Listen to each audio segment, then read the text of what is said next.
go to Leviticus chapter 10. And Nadab and Abihu, the sons of Aaron, took either of them his censer, and put fire therein, and put incense thereon, and offered strange fire before the Lord, which he commanded them not.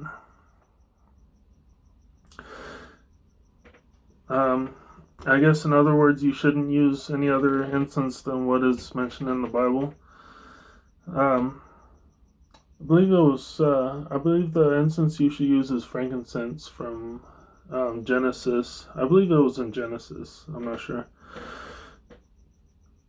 Let's keep going. Verse 2. And there went out fire from the Lord and devoured them, and they died before the Lord. Then Moses said unto Aaron, This is it that the Lord spake, saying, I will be sanctified in them.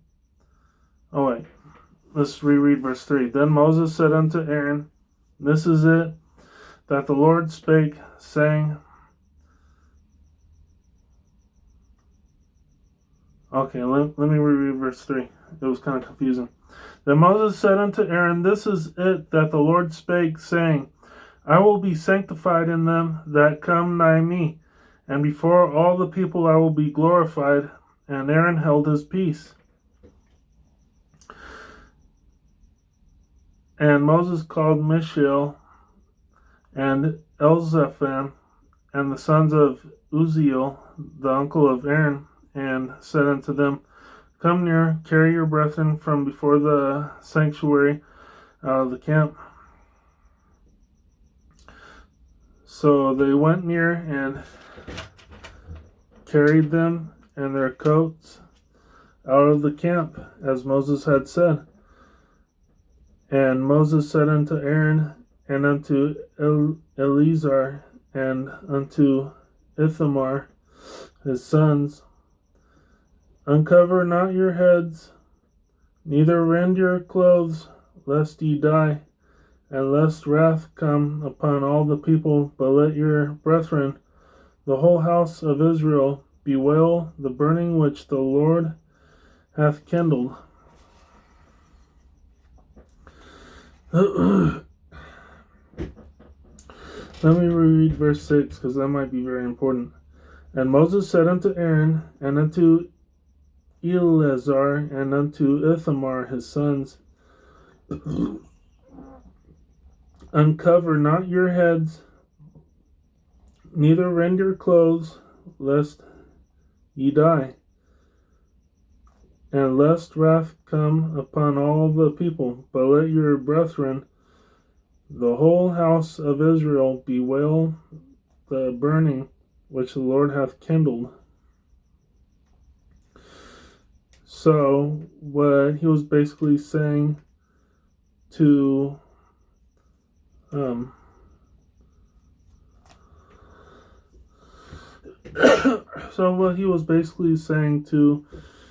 so what Moses was basically saying to Aaron and to his sons, his two sons,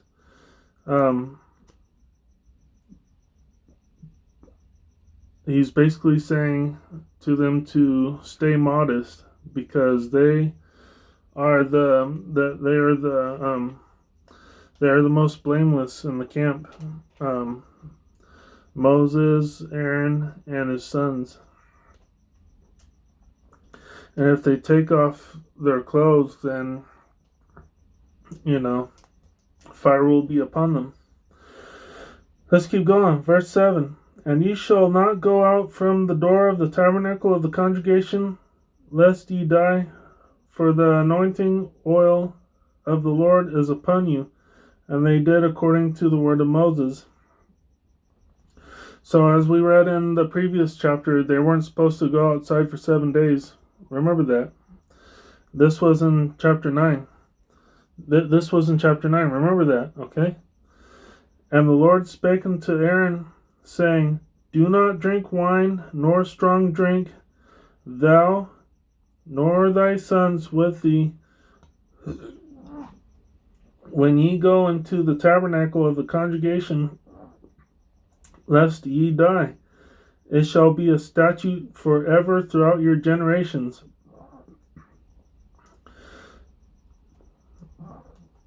And this is God telling the blameless people that. As a matter of fact, you really shouldn't drink alcohol. However, I see Christians drinking alcohol all the time, and the so-called Christians getting drunk and doing all kinds of stupid crap. And a lot of people putting Facebook posts about with drinks and wine glasses saying, "Oh, this is so cool. I want to post a picture of a wine glass just so I can look cool." How stupid is that, right? I might be called a hypocrite for this, but earlier before I found out about this, I had a Facebook post with me and beers on the table, whatever, but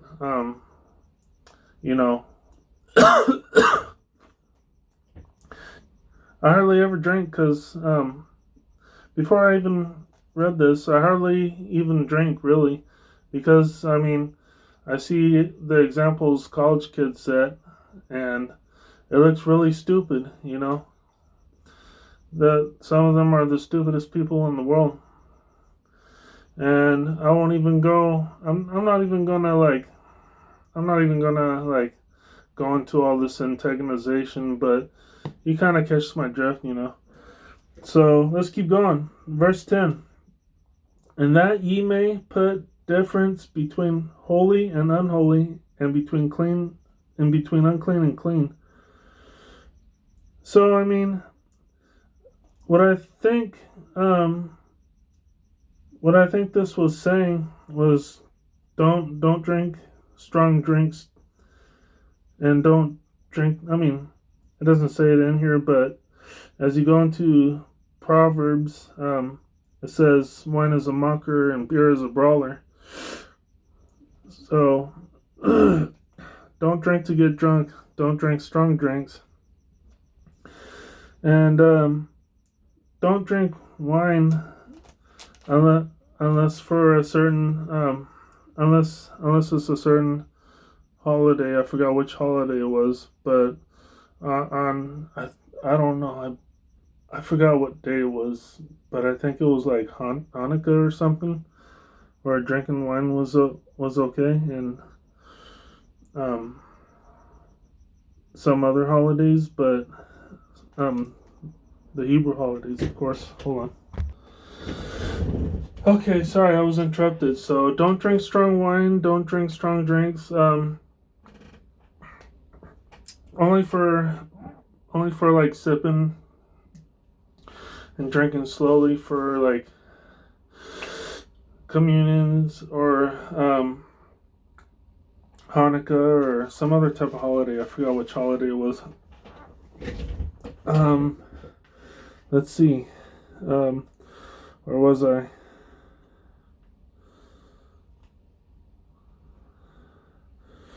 Verse 10. And that ye may put difference between holy and holy, and between clean, and between unclean and clean. So we'll reread verse 9. Do not drink wine nor strong drink, thou nor thy sons with thee, when ye go into the tabernacle of the congregation. Oh, okay, my bad. That was for when you go into the tabernacle of the congregation. But be careful when you drink beer and wine, because it'll say later in Proverbs that wine is a mocker and beer is a brawler. You shouldn't drink to get drunk, like the stupid college kids on campuses or whatever. It's a really bad example, and it's the stupidest thing ever. It's the stupidest thing in San Diego and the whole world, really. People with their Facebook statuses with wine glasses saying, "Oh, get drunk off of wine."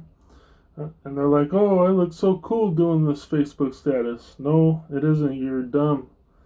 You're dumb for doing that. So, let's keep going. Verse 9. Do not drink wine nor strong drink, thou nor thy sons with thee, when ye go into the tabernacle of the congregation, lest ye die. It shall be a statute forever throughout your generations, and that ye may put difference between holy and unholy, and between unclean and clean. So what it's saying is you can decipher for yourself what is holy and what is unholy, what is clean and what is unclean. Let's reread verse 11, so I make sure that I am translating it right. And verse 10. Let's reread verse 10 to make sure I'm translating it right. And that ye may put difference between holy and unholy, and between unclean and clean. So you got a conscience, and you can decipher between what is holy and unholy, unclean or clean, or kosher or halal, or however you want to put it.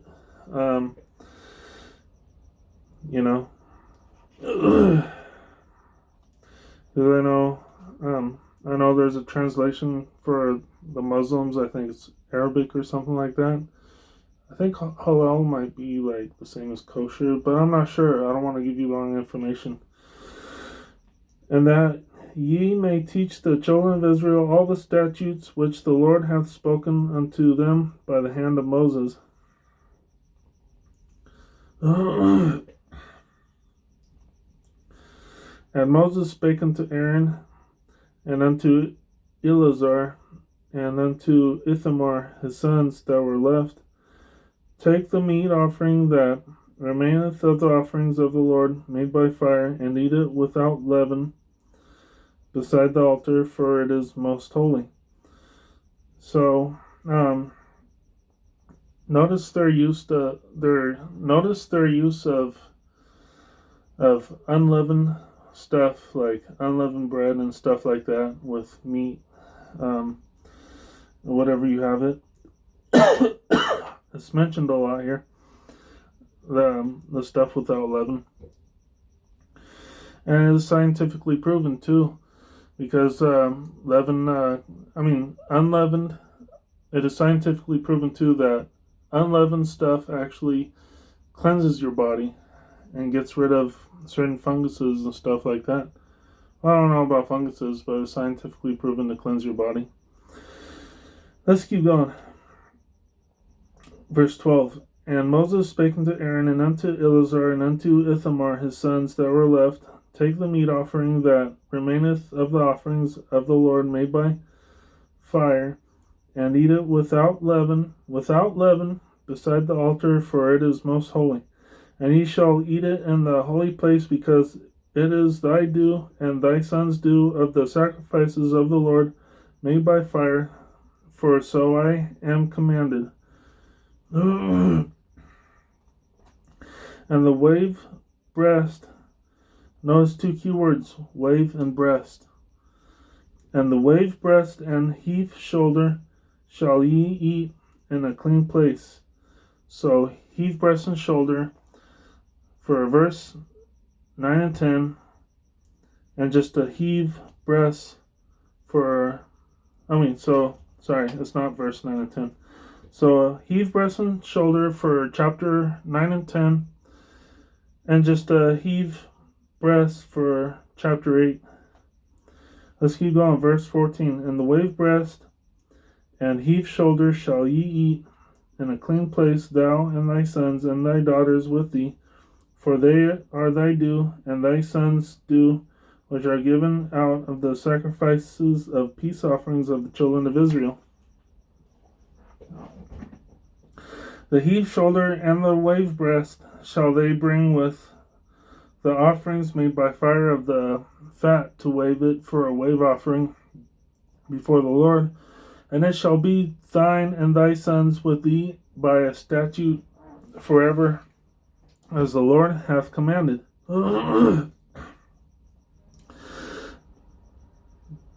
And Moses diligently sought the goat of the sin offering, and behold, it was burnt, and he was angry with Eleazar and Ithamar, the sons of Aaron, which were left alive, saying,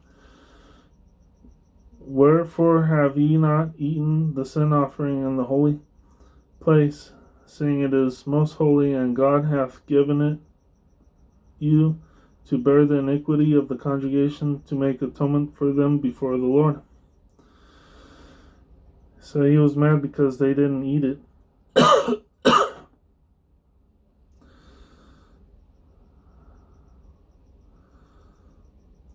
Let me reread verse 16 and 17. Actually, let me reread verse 14 and go all the way up there again. Verse 14, and the wave breast and heap shoulder shall ye eat in a clean place, thou and thy sons and thy daughters with thee, for they are thy due, and thy sons' due, which are given out of the sacrifices of peace offerings of the children of Israel. The heap shoulder and the wave breast shall they bring with the offerings made by fire of the fat, to wave it for a wave offering before the Lord. And it shall be thine and thy sons with thee by a statute forever, as the Lord hath commanded. And Moses diligently sought the goat of the sin offering, and behold, it was burnt. And he was angry with Eleazar and Ithamar, the sons of Aaron, which were left alive, saying, Wherefore have ye not eaten the sin offering in the holy place, seeing it is most holy, and God hath given it you to bear the iniquity of the congregation, to make atonement for them before the Lord?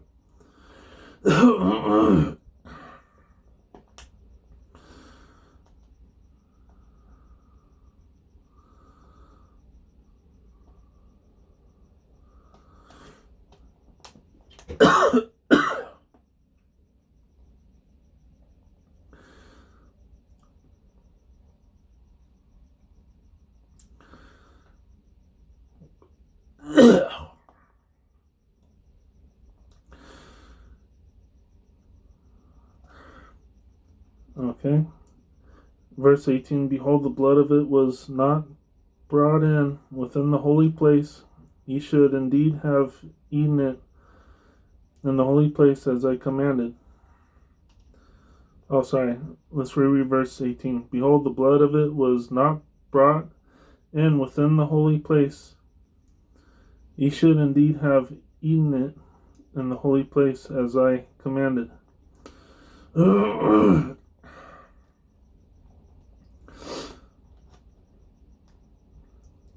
I guess ye should indeed have could be the same as ye should have eaten it in the holy place, as I commanded. So he was angry because the goat was burnt, and it wasn't eaten, and they should have eaten it in the holy place, and it was let's see. And the blood wasn't even brought into the holy place to, I guess, put on the bottom of the altar. But I'm not sure. Let's keep going. Verse 19. And Aaron said unto Moses, Behold, this day have they offered their sin offering and their burnt offering before the Lord, and such things have befallen me. And if I had eaten the sin offering today, should it have been accepted in the sight of the Lord? I'll read this one again. Verse 19. And Aaron said unto Moses, Behold, this day have they offered their sin offering and their burnt offering before the Lord, and such things have befallen me. And if I had eaten the sin offering today, should it have been accepted in the sight of the Lord?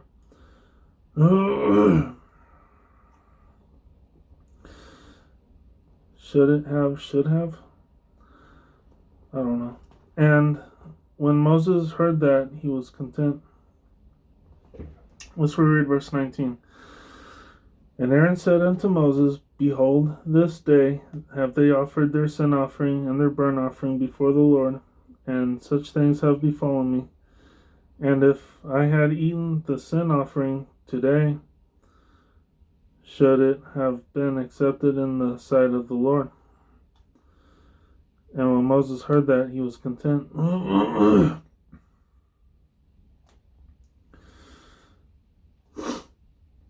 I guess he was. I guess when he heard that, the Lord had accepted it. He was content or something. I don't know. I don't know if I'm reading this right. And Aaron said unto Moses, Behold, this day have they offered their sin offering and their burnt offering before the Lord, and such things have befallen me. And if I had eaten the sin offering today, should it have been accepted in the sight of the Lord? So if he had eaten it today, it should have been accepted in the sight of the Lord.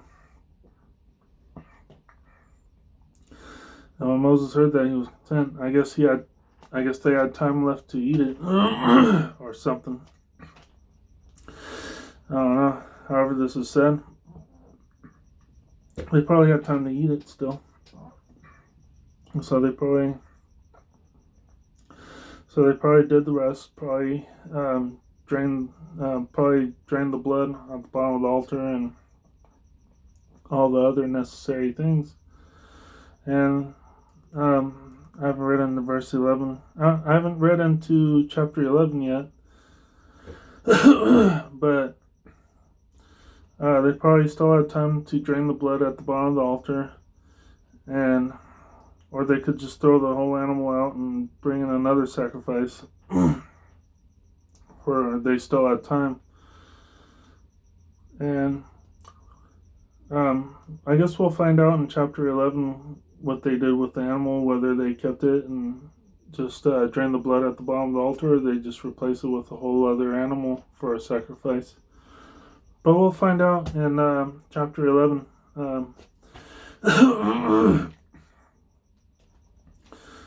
What I did learn was Moses had two sons, Eleazar and Ithamar.